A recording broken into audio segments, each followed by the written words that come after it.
Teman-teman semua, selamat malam dan welcome to the Women Talk yang episode kali ini lagi. Dan di malam ini kita bakal membahas tentang muda berwirausaha, menilik kisah peluang membangun bisnis kreatif eco-print di industri fashion Indonesia. Nah, di malam ini kita juga bakal kedatangan seorang tamu spesial yang pastinya udah punya pengalaman di topik yang bakal kita bahas, yaitu Kak Asa Nur Farica. Boleh dipanggil Kak Asa nggak nih, Kak? Boleh dong. Emang panggilannya Asa aja sih. Oke.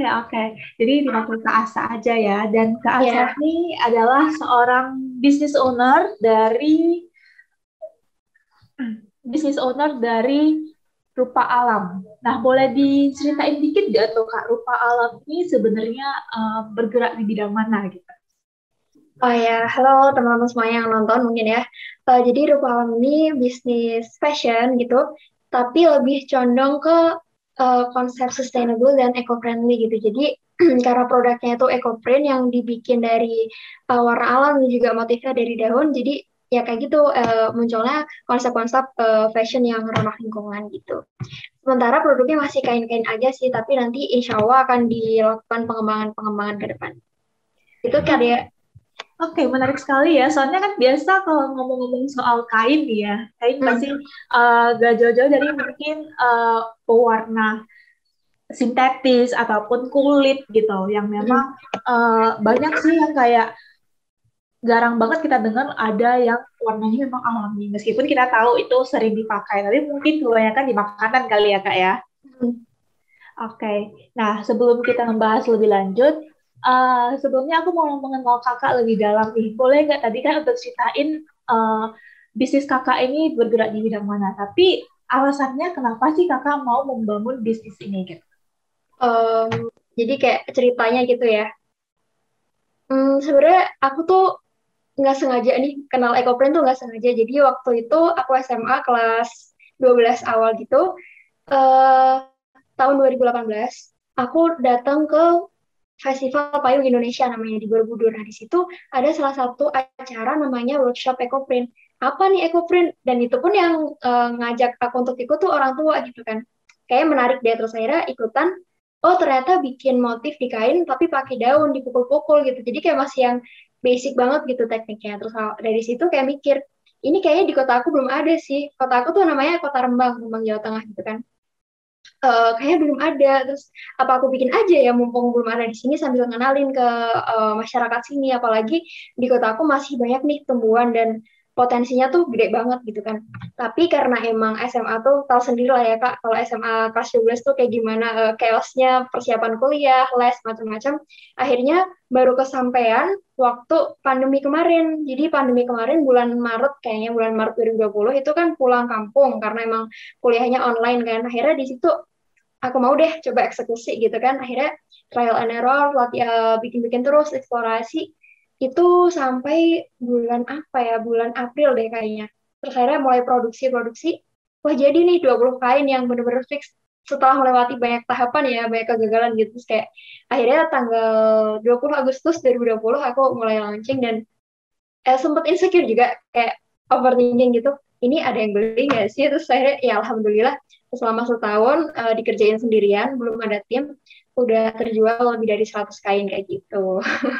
Itu sih awalnya nggak tahu aja sih, nggak sengaja gitu. Tapi emang suka karena emang keren gitu kan dari alam tuh Kak. Oh, oke, betul. Berarti bisa Tapi dibilang ya ini. kalau terlalu panjang ceritanya. Oh, enggak apa-apa. Berarti bisa dibilang kayak ini sebuah kesempatan ya, kayak jadi melihat memang belum ada, ya udah gua ambil aja di kesempatan ini kan, siapa tahu ya kan. Mm-mm. Betul betul. Nah, seperti yang kakak bilang pada saat kakak SMA itu kan masih mungkin hektik ya, jadi belum bisa memfokuskan ataupun memulai di bidang ini.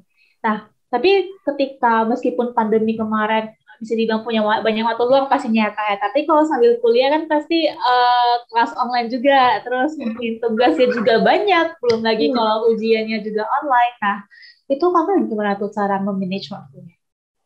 Asli sih kalau bisa bicara chaos tuh nggak pernah nggak chaos sih Kak, karena emang aku juga organisasinya ada beberapa gitu kan.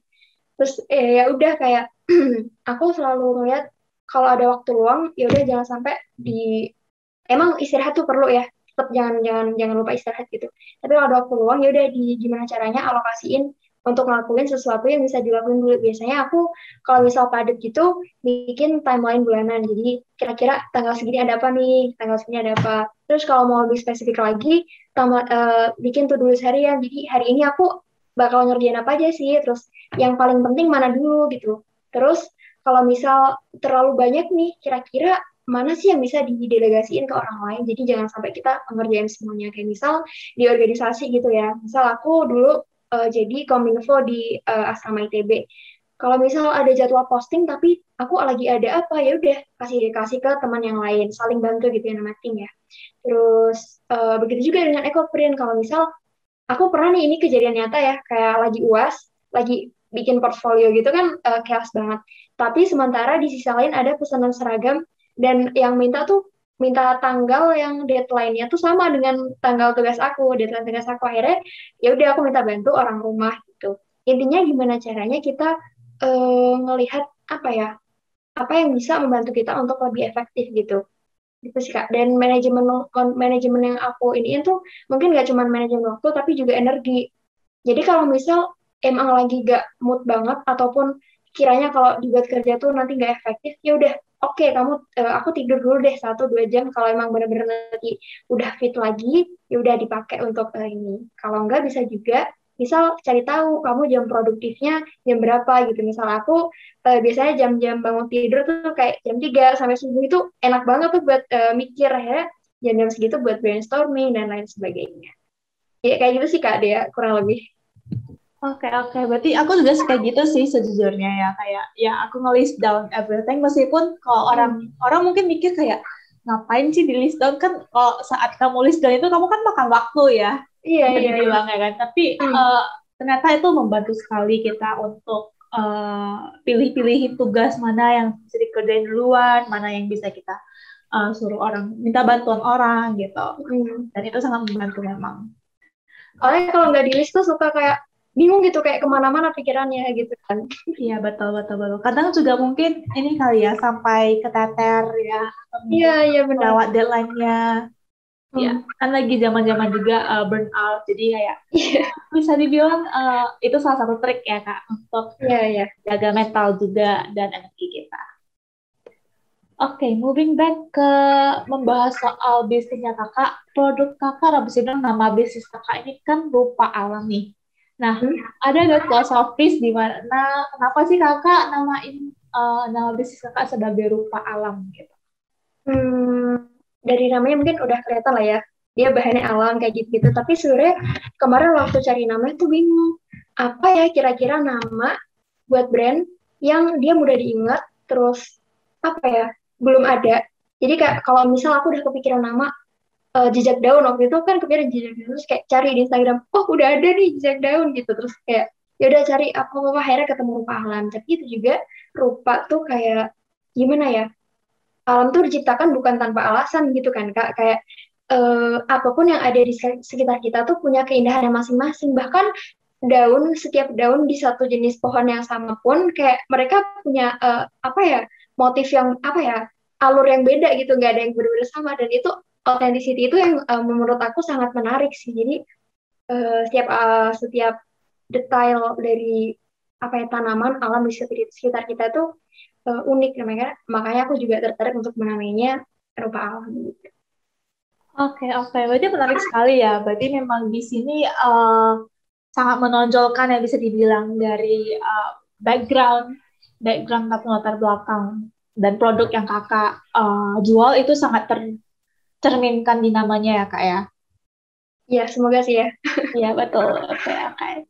Nah, terus nextnya ini kan kakak sedang ini pengennya ini ranahnya nanti ke fashion ya. Mungkin kayak jual-jual baju ataupun yang pakaian lah ya istilahnya kak. Meskipun sekarang masih kain. Nah, tapi as we know, fashion ini kan lumayan banyak nih kompetitornya. Atau mungkin uh, bisa dibilang kalau namanya jual kain, mungkin udah sedikit demi sedikit lah yang masuk ke dunia online. Meskipun pasti banyak yang lebih punya offline store kali ya, Kak. Jadi bisa langsung ke store, pegang kainnya gimana gitu. Nah, kenapa kakak bisa dibilang memilih sebuah bisnis yang memang ada di fashion? Masa kalau misalnya kakak suka dengan alam, mungkin kan dari pewarnaan itu bisa beralih ke dunia lain gitu ya. Mungkin entahkah di food and beverages ataukah di sektor bisnis yang lain. Tapi kenapa kakak pilihnya itu, oke, gua mau ke fashion aja deh gitu. Karena aku suka gitu sih. Nggak tahu kenapa ya, aku jurusannya kan interior ya, tapi I don't know why kalau kalau udah soal fashion, bisnis gitu, rasanya pengen belajar terus. Nggak pengen masuk kuliah ke fashion, tapi kayak suka aja gitu kalau misal udah soal-soal fashion, terus ngekonsep, desain, kayak gitu-gitu.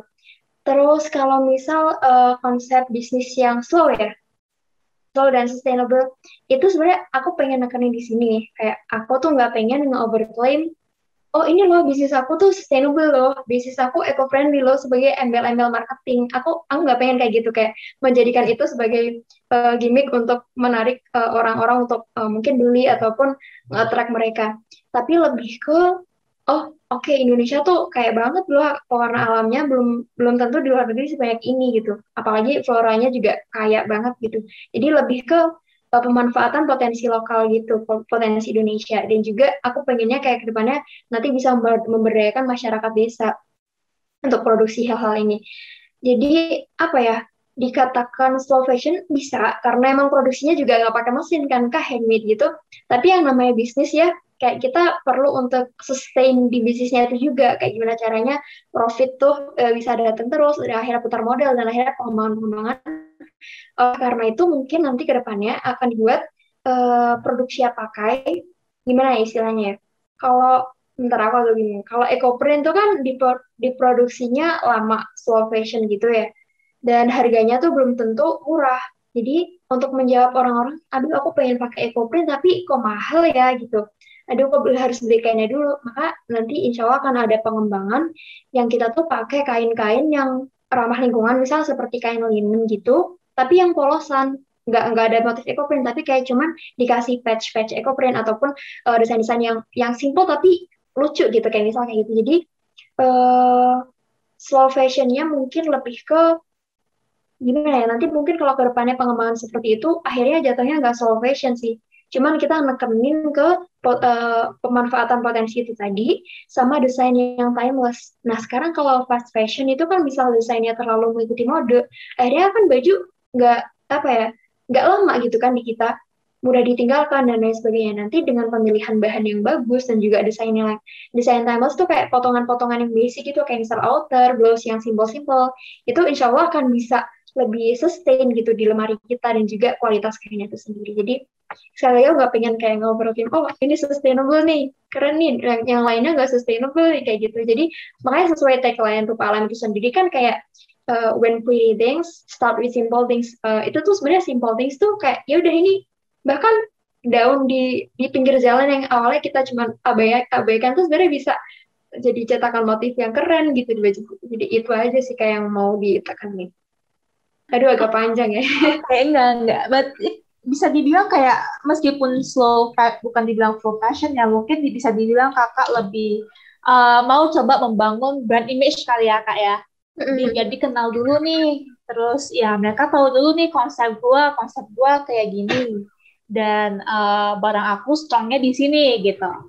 Nah dari situ akan berdatangan lah orderan-orderan. Berarti bisa dibilang karena kakak produksi kain, apakah kebanyakan kliennya itu juga sesama business owner kak? Kan siapa tahu ya, kayak dia Oh lagi iya, cari kain gitu. Jadi B2B ya berarti. betul Doain B2B, aja semoga B2B someday bisa business. B2B. Iya, itu bisa ya kak ya.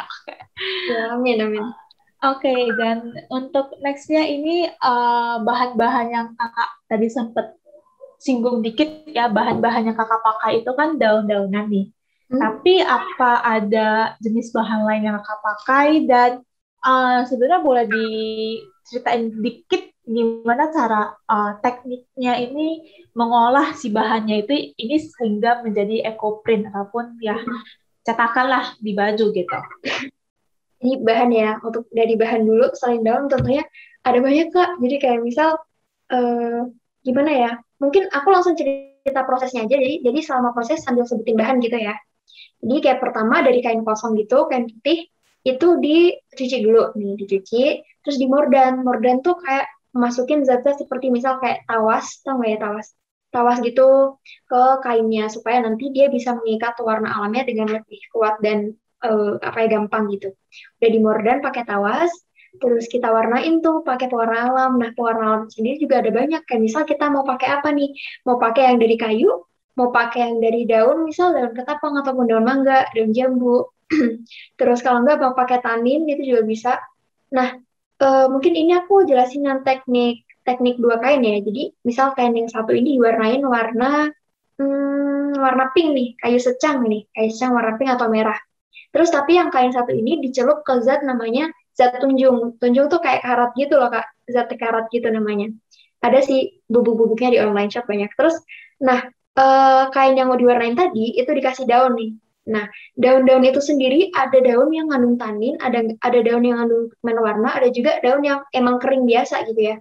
Nah, biasanya kalau daun yang ngandung pigmen warna itu biasanya dia ninggalin jejak di warna tadi, di kain yang tadi.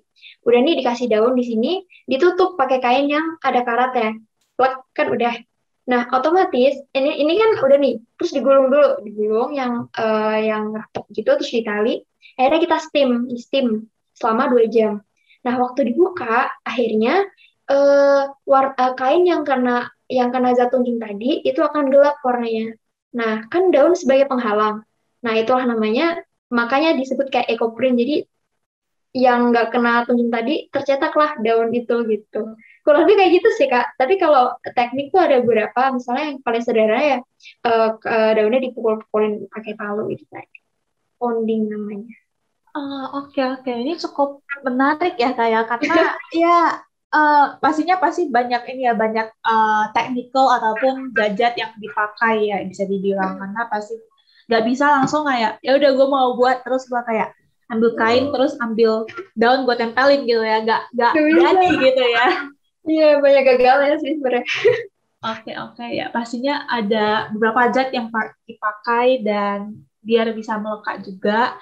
Nah, tapi yang menarik nih ya, Kak, kalau misalnya beli baju baru nih, kalau misalnya kita biasanya sih aku kalau beli baju baru em, cucinya itu dipisah dulu, Kak, karena takut dia ini luntur warnanya. Hmm. Nah, kalau untuk EcoPrint sendiri, apakah ada kayak signifikan dat tertentu ataupun apa ya dibilang mungkin bahan tertentu ya yang bisa buat yang juga ada hal yang sama atau memang dia aman aja gitu gitu.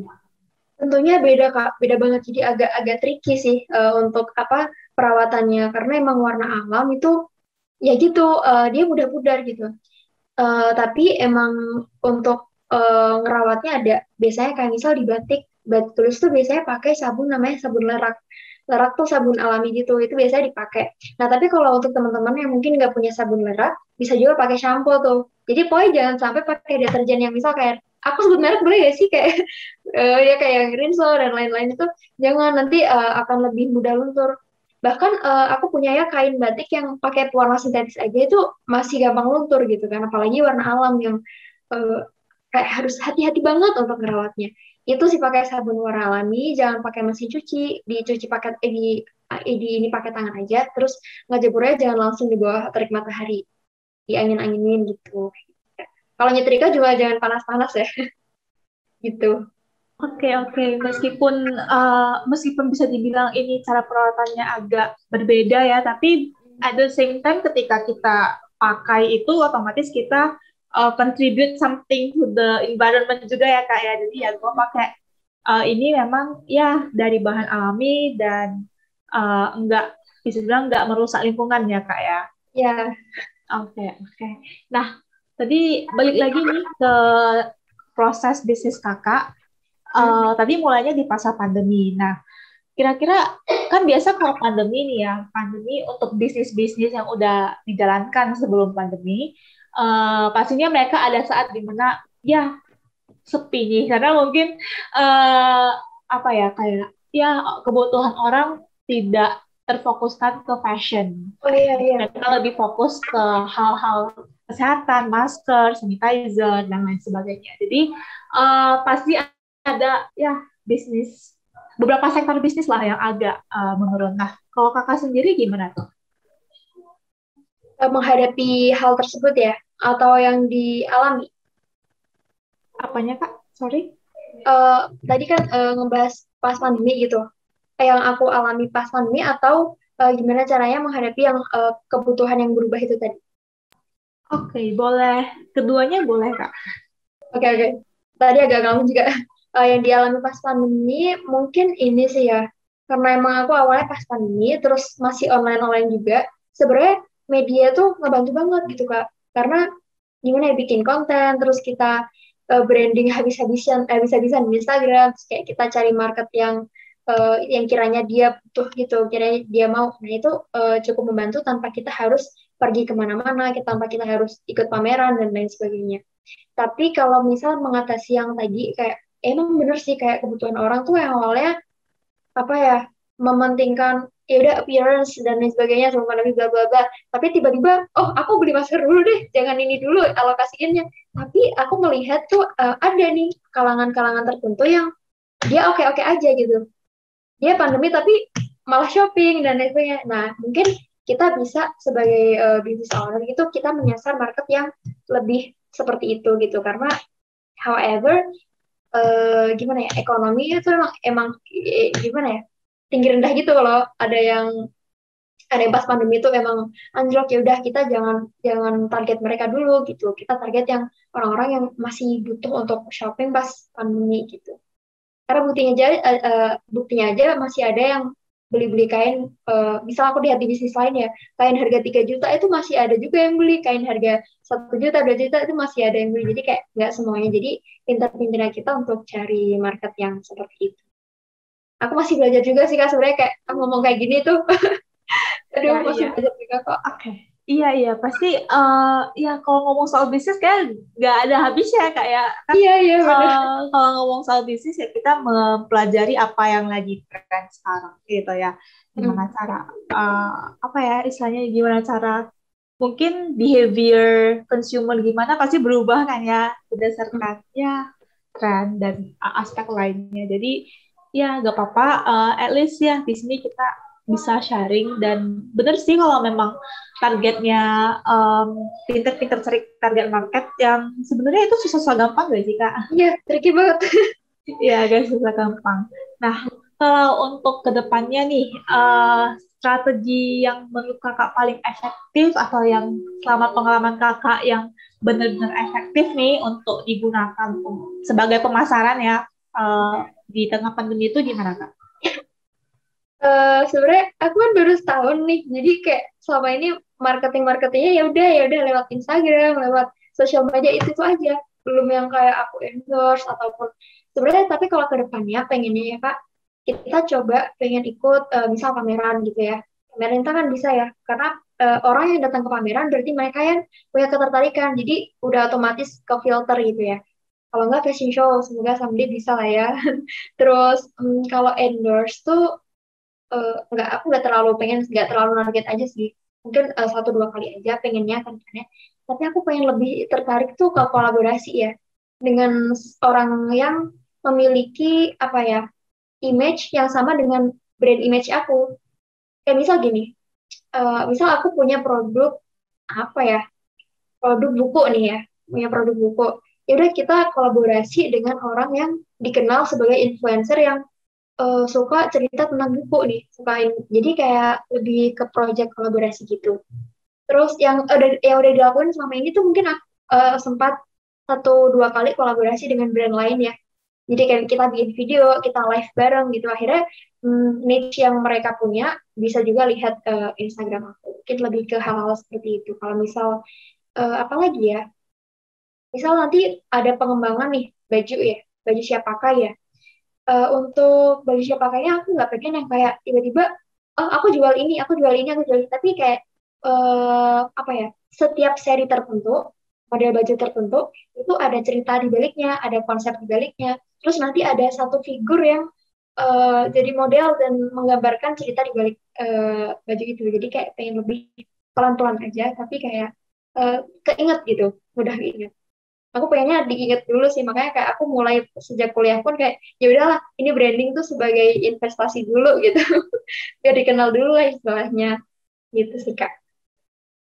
Oke, oke, ya. Eh, ini mungkin nggak semua business owner punya konsep yang seperti ini ya, Kak. Kebanyakan mungkin gue mau cuan deh, gue mau Oh cepet iya, balik modal ya kan, Kak. iya, Peduli, iya. ya terserah mereka mau repeat order atau enggak, yang penting ya gue bisa cuan Hmm, dan bisa dapat omset sekian gitu. Tapi kalau targetnya Kak Asa mungkin berbeda dan menurutku ini lebih sustainable juga ya untuk long term ya karena semoga ya sih. kalau udah biasanya sih kalau udah ingat satu brand nanti kepikiran misalnya oh gue pengen nih beli kain atau misalnya gue pengen tiba-tiba mungkin customer-nya kayak oh gue pengen nih jual baju terus cari konveksi kain gimana ya nah kepikiran tuh ke Rupa Alam gitu Eh, nah mungkin iya, bisa kayak gitu oke. ya. Nah untuk last questions ya kak ini lebih ke pengalaman kakak selama ini dan yang udah kakak sharing kan lumayan banyak ya. Banyak yang kita dapetin dari segi ekoprintnya, dari segi kakak jalanin bisnisnya sendiri, dan juga faktor-faktor lainnya juga. Nah, dari kakak sendiri ada pesan nggak untuk sesama wanita yang mau terjun di dunia karir, entrepreneur, sebagai entrepreneur wanita, dan mungkin dia juga tertarik nih ke sustainable business, tapi bingung mau mulai dari mana, ataukah ada pesan untuk mereka apapun deh pesannya gitu. Aduh, aku paling sering nih kalau disuruh istilahnya kayak kita sama wanita, aduh pelukan yuk, kita saling semangatin gitu. Aku paling sering deh. Mungkin ini ya, ini aku mau bilang kayak aku masih belajar ya, aku masih belajar juga, aku masih ya masih kuliah juga, masih setahun baru setahun yang ngejalanin bisnis. Mungkin yang bisa aku sampaikan ke teman-teman sama wanita, khususnya yang pengen mulai juga, eh, kenali diri sih, kenali diri. Kira-kira aku nih sukanya apa, aku punya kelebihan apa, kenali lingkungan juga, lingkungan aku tuh butuh apa. Mungkin lebih balik ke ikigai ya sih ya. Pernah dengar ya kakak ikigai gitu? Kira-kira ada permasalahan apa di sekitar kita punya potensi apa, terus kita mau dibayar dengan apa gitu kan. Apa ini sih yang bisa kita selesaikan gitu. Dan untuk yang mungkin, aduh aku kayaknya kok gini sih, nanti kalau kayak gini gimana? Ya udah coba aja dulu. Karena kalau kita misal eh, nggak nyoba melangkah, kita nggak ngerti ini apa sih di depan sana ada apa gitu. Kalau kita stay di sini terus nunggu apa yang datang, lama juga gitu. Tapi hal ini tuh bisa diantisipasi dengan cara, bukan antisipasi ya, diraih dengan lebih efisien dengan cara cari mentor gitu. Karena otomatis mentor tuh bukan kayak yang resmi, aku mentor gitu bukan. Tapi siapapun, apapun, dari manapun kita bisa belajar gitu. Karena otomatis hal tersebut itu udah pernah melewati problem yang sekiranya kita takutin gitu. Kayak misal, aduh kalau aku bisnis kain takut deh nanti penjahitnya terlalu mahal. Ya udah kita cari orang yang pernah bisnis kain, tanya kira-kira kalau mau ngurus jahit gimana kayak gitu-gitu. Intinya kayak ayolah mumpung mumpung misal kita masih muda ya udah mumpung masih muda habisin jatah gagalnya gak apa-apa gitu, jangan terlalu takut dan aduh udah nyaman deh. Ya udah kayak dobrak aja ketakutan, dobrak aja kenyamanan yang kita rasakan, karena emang sebenarnya ini semua seru karena kita bisa belajar di setiap tahapan yang kita dapetin. Agak belibet sih kayak intinya tapi ya kayak gitu sih. Oke, yang penting ya berani melangkah dulu ya kak ya, ya apapun mumpung masih ada waktu, mending ya galilah ataupun raihlah banyak-banyak kesempatan yang ada di depan mungkin. Dan pengennya ngapain ya, gak usah pikir panjang, gak usah overthinking kali ya kak ya bahasa keren sekarang. Iya, siapin strategi aja sih. Iya betul-betul. Kalau fail pun kayak gak apa-apa ya kak, yang penting ya udah Kenapa pernah kenapa? coba. Kalau misalnya kita fail pun, oh ya gak apa-apa. It's okay, itu normal gitu. Kalau nggak fail malah malah lucu nanti. Kayak cuman gini aja. Ya betul-betul. Kalau nggak fail berarti ya kita nggak belajar ya, nggak belajar. Iya, nggak Dan berprogres nanti. nanti kalau udah di tinggi terus ya kalau udah tinggi terus fail itu baru ngerasainnya agak lebih down kali ya kak ya. Jadi kalau baru Hmm. mulai terus fail ya nggak apa-apa. Yang penting ya dimulai aja dulu gitu. Satu lagi deh, Oke, kalau mau nangis, nangis aja, nggak apa-apa. ya betul betul betul. Ya yang penting ya Gak usah malu ya sama ya sekitar, sama diri sendiri ya. Just do what you want gitu. Oke.